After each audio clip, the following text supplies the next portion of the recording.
And the practice is about the seeds and how to handle the seeds in you. The first practice is the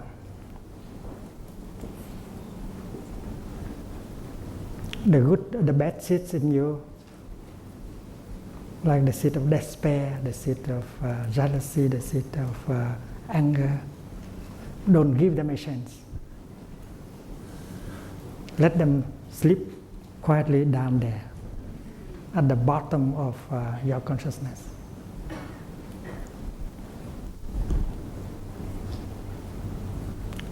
Do not give them, not give the negative seed a chance.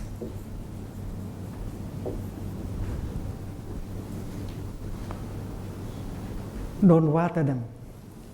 Don't let the environment water them. So they have no chance to manifest. And they become naturally weaker and weaker. This is a very smart. Whatever you read, whatever you see, whatever you hear, may water the seed of despair, anger, violence in you.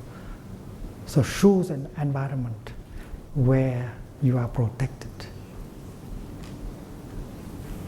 And choose companions and friends who know the practice. They will refrain from watering the seed of suffering, despair, anger in you. This is an art. We have to reorganize our life. We should create an environment where the bad seeds in us will not be watered every day. We don't water them and we don't let them water them.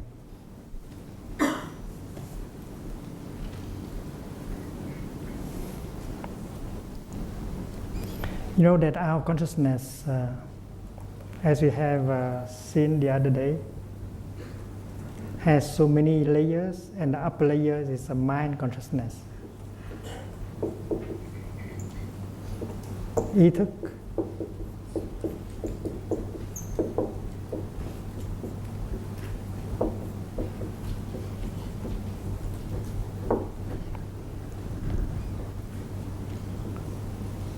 And that this part down here is store consciousness, tàng thức.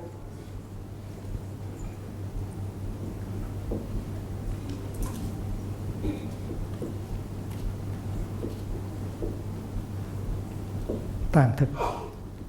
And all the seeds are here.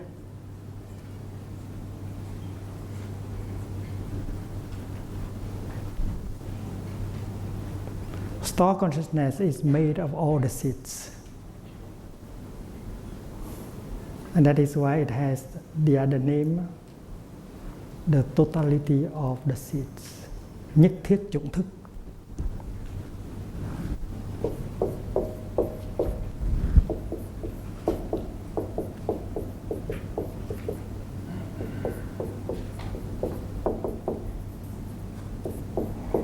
Sarva Bijaka.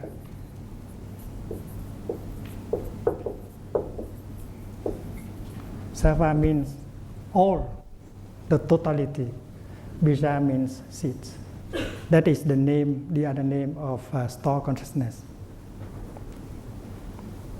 Store consciousness maintain all the seeds, and store consciousness are the seeds themselves.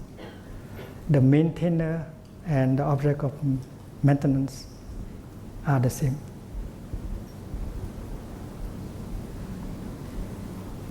And there are negative seeds down here, and it's wise to let them sleep there. Don't give them a chance. So this is the first practice of diligence. Usually when we think of diligence, we think of intensive practice. We practice for 7 days or 21 days, very intensive, and then we relax, we don't practice anymore. That is not. And that is not diligence. Diligence is the continued practice of protecting oneself. And you should have a good environment. You should have a a good sangha in order to maintain the practice. So building a sangha in order to be supported, to maintain your practice is a very crucial for success. Today I'd like to introduce to you another consciousness that lay in the middle. Its Sanskrit name is manas.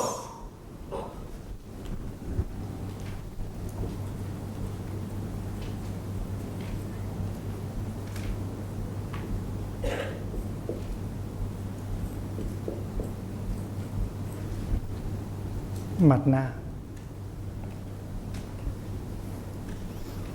And I like to translate it by the word cogitation.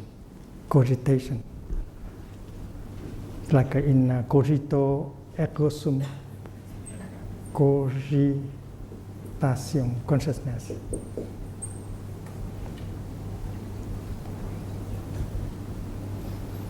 This consciousness is sometimes called the lover.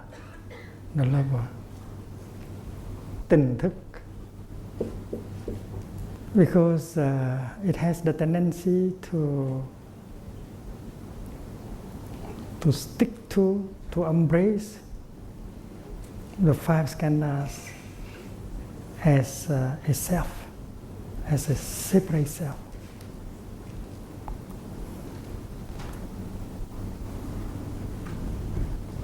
Manas was born from a number of unwholesome seeds. Ignorance about self,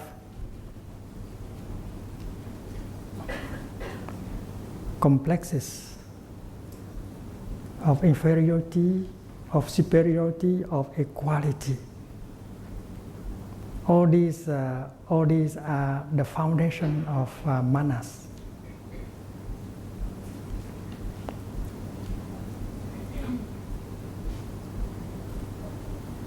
Sticking to store consciousness as a self, loving love consciousness as a self. Everything else is not self. We know that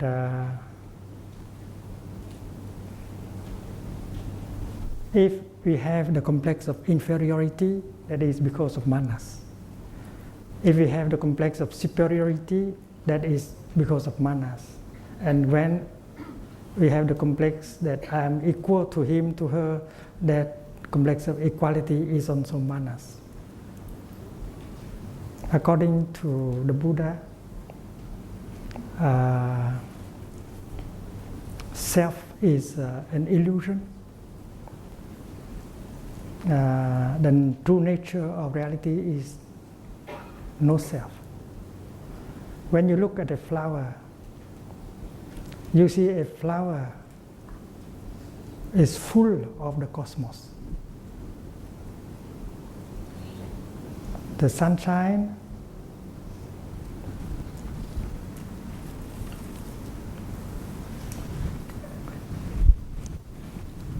you see the sunshine in the flower, because we know that without sunshine no flower can grow. We see a cloud in a flower.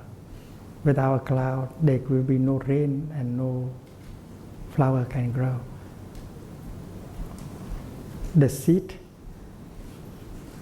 the soil, the rain, everything, many things in the cosmos have come together and help this flower to manifestation only. And this flower is full of the cosmos. Everything is in it, including your consciousness is in it. Because this is the object of your perception. And perception is always perception of something. To perceive means to perceive something. There cannot be the perceiver without the object of perception. The perceiver and the perceived, they manifest at the same time. Like when we say eating, Eating is always eating something. There cannot be an eater without something that is being eaten. So consciousness is always consciousness of something. If you are a phenomenologist, you are used to that kind of expression. So this flower is full of the cosmos. It contains the whole cosmos. I am large, I contain the multitude.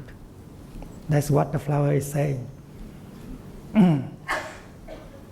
But in the teaching of the Buddha, sometimes we say that this flower is empty, which is the opposite of the truth.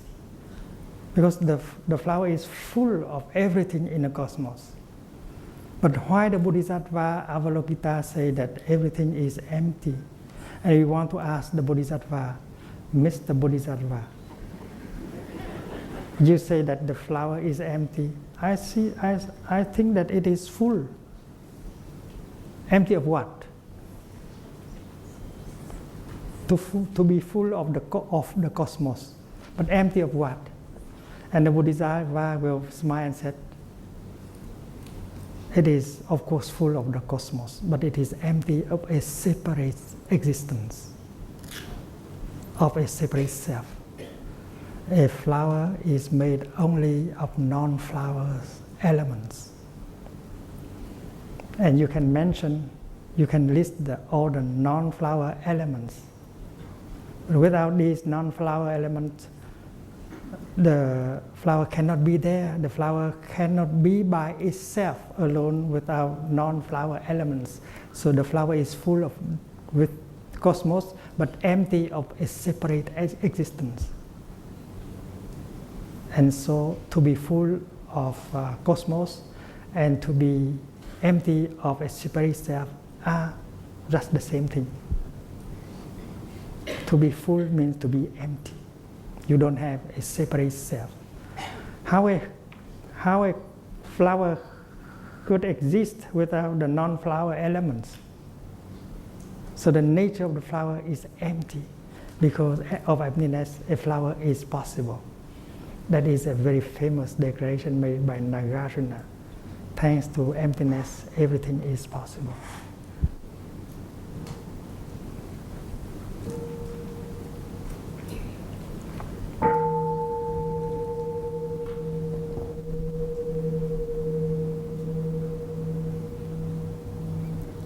But manas ignore that. Manas believe that there is a self.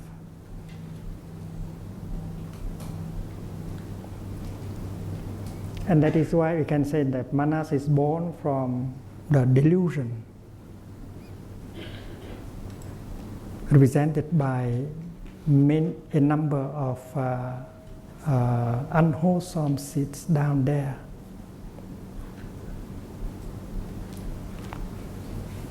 You suffer because you believe that you have a self. If you know that you are in him, he is in you, and then you say that I am you and you are me, and you don't have to compare. And if you don't compare, you don't have any complex of inferiority. You don't have any complex of superiority. And you don't have even the complex of equality, because you don't compare, because you are it.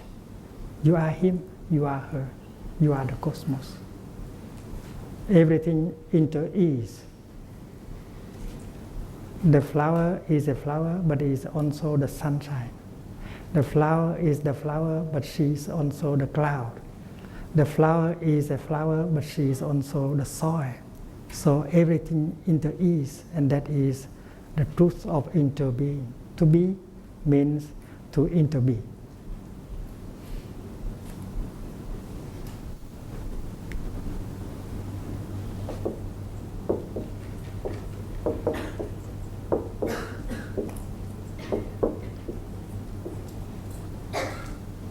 And the true meaning of to be is to interbe. But in the dictionary, you have not found the word interbe which is a very important word, interbeing. You cannot be by yourself. A flower cannot be by herself alone. She has to interbe with the cosmos. My friend, you cannot be by yourself alone. You have to interbe with all of us, with the cosmos. And manas ignore that. And that is why you have to handle manas. Manas is always seeking pleasure, day and night. The tendency of seeking pleasure is in manas. And manas ignore the danger of pleasure seeking. And that is why we need meditation effectuated by mind consciousness in order to brighten the seeds of wisdom down here, in order to correct manas, to transform manas. There is a wisdom called the wisdom of non-discrimination. Those of us who have meditated well enough, we have that wisdom.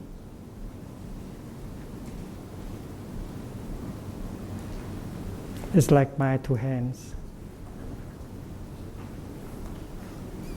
They don't practice, but they have the wisdom of non-discrimination.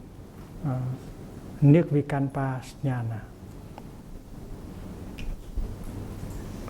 My right hand wrote most of the poems. I wrote all my poems with my right hand, except one. That day I did not have a pen. So there was a typewriter of someone. So I put an old envelope into it, and that is the only time I wrote a poem. I write a poem with two hands. And my hand can do things like inviting the bell, doing calligraphy and so on. But my right hand is not victim of any complex. And she doesn't have the complex of superiority over my left hand. My right hand never say, you left hand, you are good for nothing. I do everything by myself. You are lazy, you are not useful, and so on. And it's wonderful to look at my left hand. She does not suffer at all. She does not have the complex of inferiority. That is why she is perfectly happy. So the wisdom of non-discrimination is a reality and not just a wishful thinking subject. One day I was trying to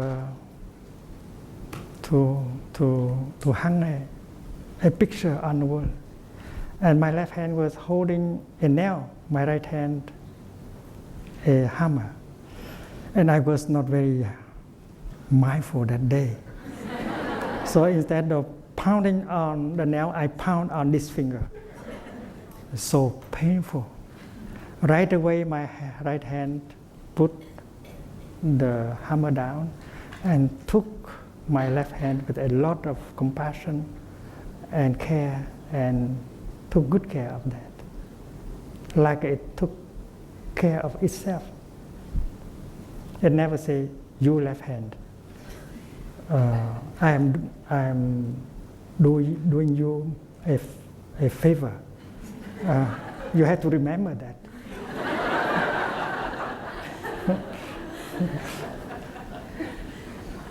And my left hand did not blame, did not say, you right hand, you have done injustice to me. I want justice. Give me that hammer.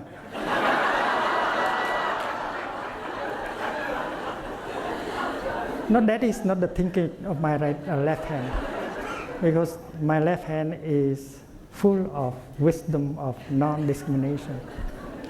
So The harmony between the two hands are perfect. And they don't think of each other in terms of superiority, inferiority, and even equality, because I am you and you are I. We belong to the same reality. And manas ignore that. Manas is always seeking pleasure. Manas ignore the danger of pleasure seeking. So you have to tell Manas. Manas is always trying to run away from suffering, painful feeling. Manas ignore the goodness of suffering. Suffering is good sometimes. You can learn a lot from suffering. And Manas just try to run away from suffering. And she ignore the goodness of suffering. If you have learned to be compassionate, to be understanding because you have suffered, we need a dose of suffering in order to grow. People who have not suffered, they have no chance in order to cultivate their understanding, their compassion. And it's not good to send our children to a place where there is no suffering.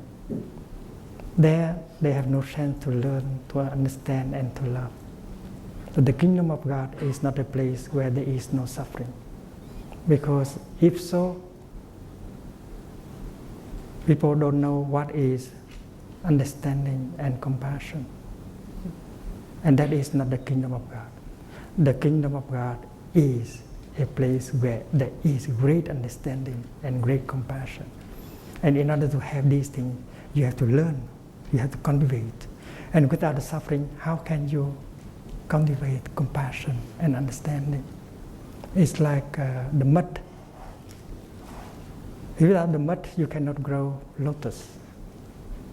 In Plum Village, if you go, you come and visit us in summer, you see lotus ponds, and you see that lotus always grow on mud.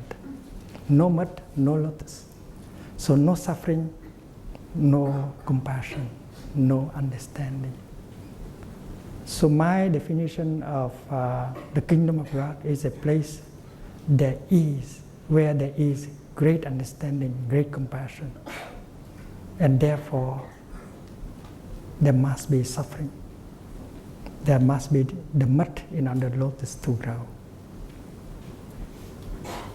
And we should not be afraid of suffering, because if we practice, we can learn a lot of suffering. We grow up just because we have suffered. Every one of us needs a dose of suffering in order to grow. That is interbeing. Without the mud, there is no lotus. And lotus and mud, they inter-are. Suffering and compassion, they inter-are also. So when your wisdom of non-discrimination grows, and then manas become very thin and thin and thin.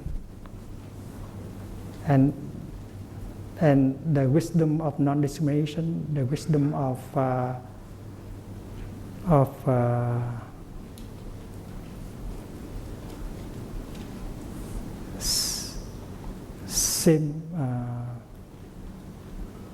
sameness,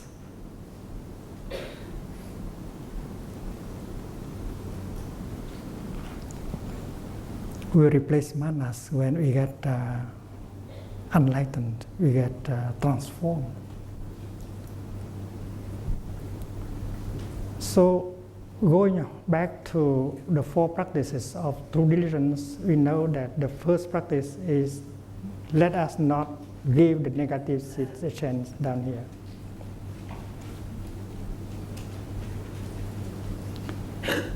Because if we give the negative seeds a chance, they will manifest on the level of mind consciousness. They will strengthen manas.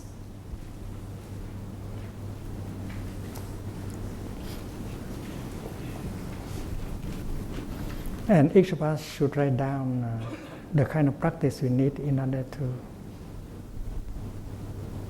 to make sure that this is our daily practice. When we think, our thinking might water the negative seeds. So the practice of right thinking will avoid us, will help us not to water the bad seeds in us. When we read a newspaper, when we read a book, what we read in the book and newspaper can water the negative seeds. So our practice of mindful consumption is also the practice of self-protection and the protection of our beloved one.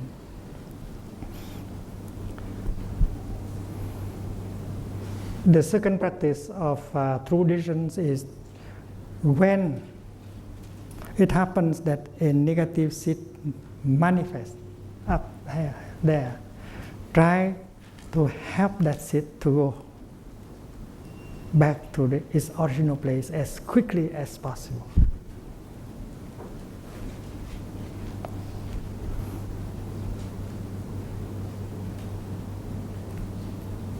Help return the mental formation, the negative mental formation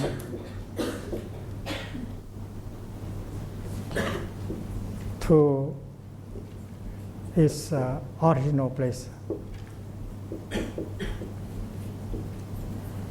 It means at the bottom of store consciousness.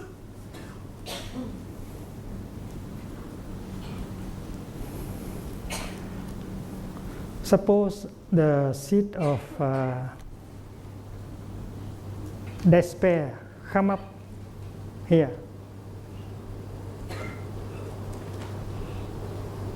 When it is down there, it is called a seed, bija. When it is up here, it is a mental formation, a citta samskara.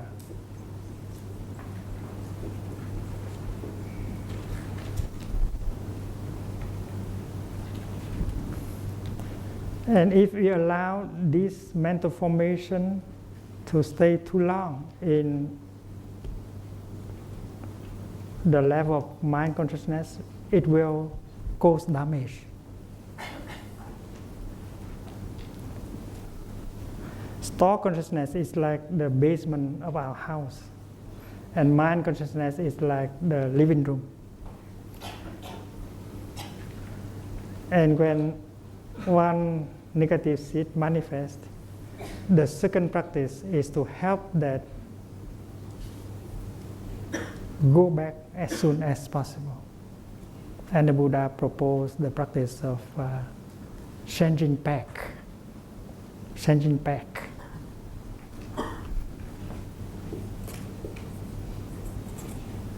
Pack is a piece of wood that link the two blocks of wood together. The carpenter used a pack in order to keep the two blocks of wood together. But if the pack is not a good one, you can change the pack. You can take a good, solid, new pack. You put at the right place, and with a hammer, you drive the pack into it, and you take out the old pack.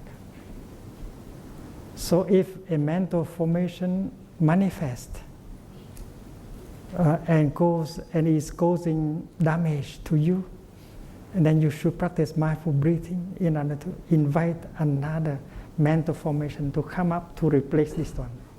Changing back. It's the way we change our CD.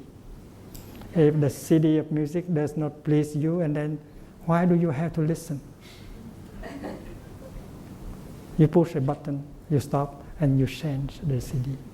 So in our time, we should use the word, the practice of changing CD instead of changing pack. changing channel. Now with a telecommand, you can change the channels very quickly. And practitioners should be able to change their mental formation as quickly as they change the channels of their televisions.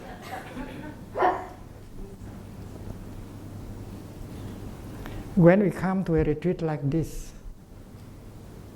we have a lot of chance that our good seeds are watered every day.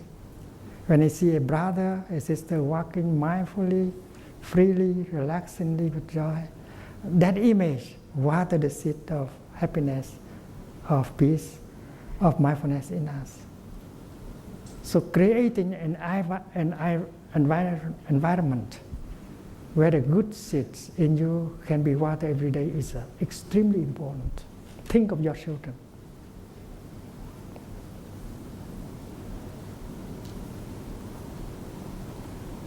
Their school now is not very safe, are not very safe.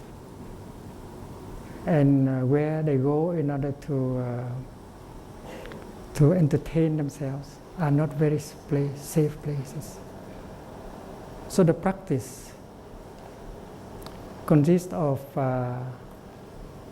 two aspects. The first of all, create a kind of environment where the bad seeds are not watered for us and for our children. The second aspect is if it happened that a bad seed is watered, you can manage to change it quickly. Go back to your breathing. Recognize that this CD is not what you would like to listen, and you change another CD that you like. So listen to a Dharma talk, practicing a chant, thinking of doing something to help the people who are in difficulties. All these things are already there. You only need to pick up one of these wonderful things and you change the mental formation that is in you. When you have a depression, it is possible to change your depression. Although it is more difficult because depression is the outcome of a process of consumption.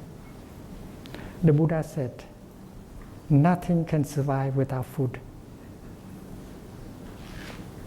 Your love cannot survive if you don't feed your love. Your hate, your despair also. If you don't feed them, they will die.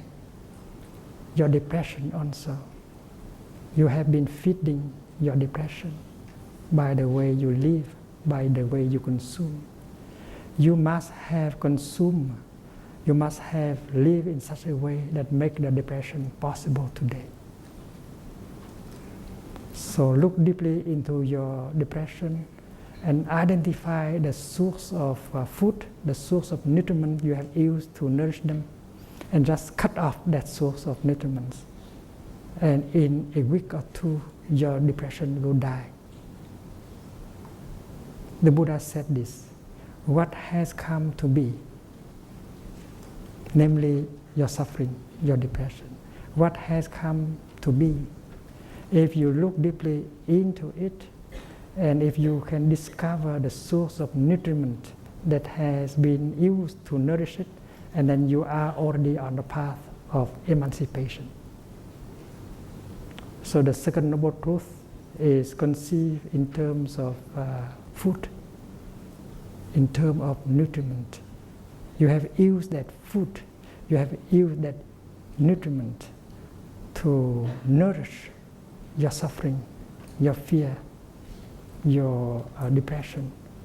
And therefore, mindful breathing, focusing on the nature of your depression, and you identify the way of life, the way of consumption that you have followed in the last 6 months, and you know where the depression has come.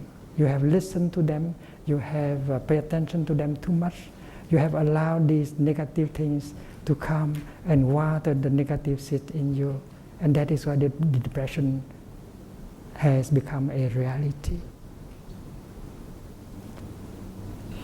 And that is why, in order to protect yourself, not to allow things like despair and depression to come, in every moment we need to be aware of what is going on in terms of feelings and perceptions and emotions. If it is an unwholesome thing, and then we should right away change the pack, change the CD. And you have many CDs in reserve in order to use, in order to change the CD that is playing just now. And you can help the other person. The other person may be caught in a feeling, in a perception, in a thinking that is not healthy for him or for her. You say, a penny for your thought, a penny for your feelings. You know what is going on. You want to know what is going on with your beloved one. And she will tell you. And you, with some skillfulness, you bring him, you bring her out of that situation very quickly. You tell him a story, you remind him of something wholesome, happy, and then you help change his CD. You help change her CD. That can be done quickly. You practice for yourself, and you help the other person change the emotion, the feelings, the perceptions they are having, so that they can get out easily. If you let him or her caught in that for a long time, that will do damage to him or to her. So inquire about him, inquire about her, inquire about the mental formation that is dominating that person, and try to help him out of that. And you can be helped by your co-practitioners also. Your co-practitioners may be your partner, your daughter, your son, your husband, your wife. So we practice together and we support each other in the practice. So when a negative seed manifests itself in mind consciousness, our mindfulness should be invited up to recognize them as unwholesome. We don't need to fight, to suppress. We need only to change the CD, non-violence. And you are very skillful practitioner if you can change your CD, your mental formation quickly. CD, mental formation. Change your MF.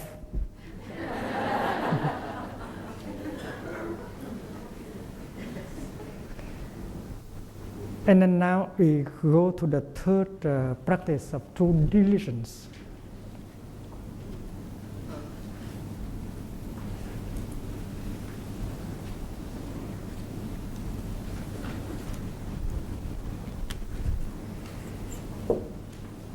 Give the positive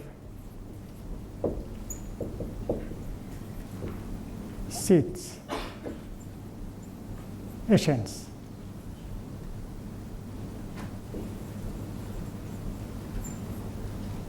You know that you have the seed of faith, the seed of joy, the seed of compassion, the seed of forgiveness.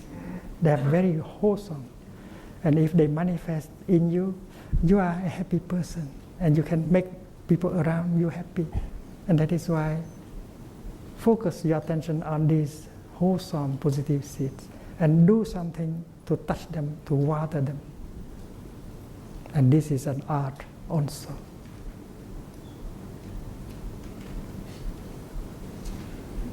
We need to practice watering the good seeds in us.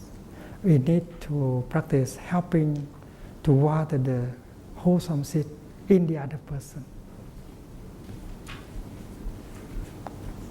And that is the third practice of true diligence. Every day. If an opportunity presents itself to water the good seed in you, do it. If an opportunity presents itself to water the good seed in him or in her, do it right away. That is the practice of happiness.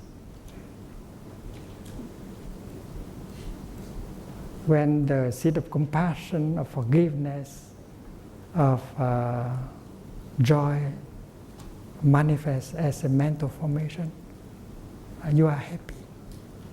You make people around you happy. And you know that you have these seeds in you. You have a stock of reserve of happiness in you. And you may have covered them up with many layers of worries and fear and anger, but are still there. So try to break through to them, touch them, and have them manifest, give them a chance. That is the third aspect of the practice of true diligence. And this is what the Buddha recommends us. He's so compassionate. And the fourth practice of true diligence is any wholesome mental formation that has manifested, keep it as long as possible on the level of your mind consciousness. It's like a very dear friend of yours, just come and visit you and bring you a lot of joy. Why don't keep him? Why don't keep her with you for a few more days? So if a wholesome mental formation is touch, is water, and manifests itself as the energy of joy, of peace, of happiness, why replace them? Let them be there and ask them to stay as long as possible. In the Gospel, it is said, que la joie demeure, or may the joy continue, remain. That is the practice of true diligence.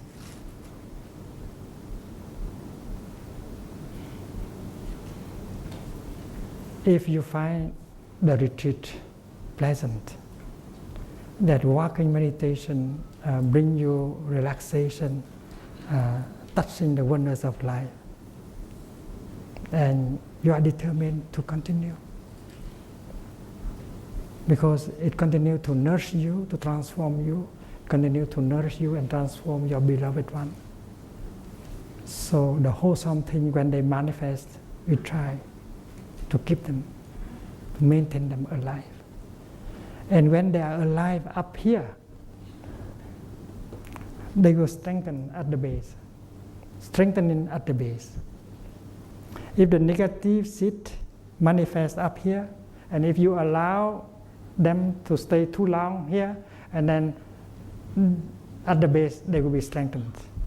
So it's very wise of you to help it to go back as soon as possible. The same thing is true with the wholesome seed. If a wholesome seed is water and manifests up here, and then if you can maintain it as long as possible, that is the time for the seed to grow strong down there. And that is Buddhist psychology, deep psychology. And this holy, that can be entirely applied to our daily life. The four practice of true diligence.